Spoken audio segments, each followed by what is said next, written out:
Sekarang pertanyaannya, bagaimana kita hidup dalam kasih karunia? Karena tadi itu pilihannya kasih karunia dan kepahitan. Sekarang bagaimana kita hidup dalam kasih karunia? Dengan pengampunan. Kenapa kasih karunia itu identik dengan pengampunan? Karena kasih karunia itu identik dengan kebenaran. Di dalam kebenaran itulah maka kita hidup dalam terang. Kenapa kasih karunia itu identik dengan pengampunan? Karena dalam pengampunan itu ada penerimaan, ada belas kasihan. Itulah yang menyebabkan kenapa pengampunan itu begitu nyaring. Dan pada gelombang hari-hari ini, ada satu gelombang terakhir yang sedang terjadi, di mana orang-orang yang dalam kegelapan disuruh pulang. Gelombang orang-orang yang dalam kegelapan ditarik pulang. Undangan mereka ditarik dengan begitu cepat. Kenapa? Karena rumahku harus penuh. Dalam pengampunan ada penerimaan, ada belas kasihan. Lalu ada pertanyaan, apakah pengampunan itu adil? Sama sekali tidak.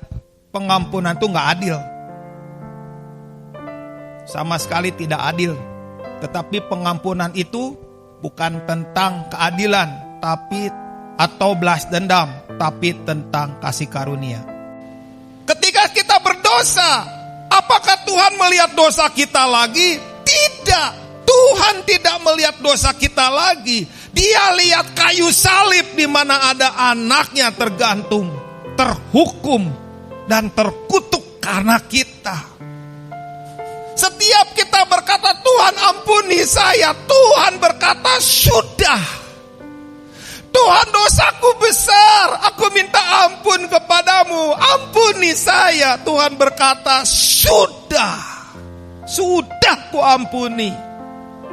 Karena itu kasih karunia begitu ajaib di hadapan Tuhan. Itu pemberian termahal. Itu pemberian yang paling berharga bagi kita semua.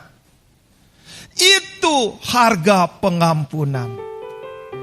Jadi kalau kita berbuat jahat, kita berbuat bejat, kalau kita melanggar semua kebenarannya, siapa yang menanggung semua yang kita lakukan itu? Siapa yang menanggung harga dari keberdosaan kita? Siapa yang menanggung?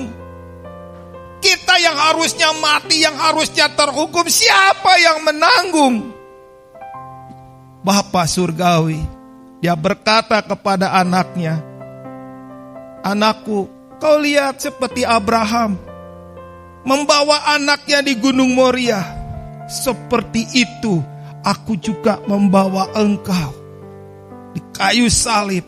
Seperti itu harga pengampunan. Itulah kasih karunia. Itulah pengampunan. Nggak murah. Jadi kalau kita nggak menghargai kasih karunia, itu harganya tanggung sendiri.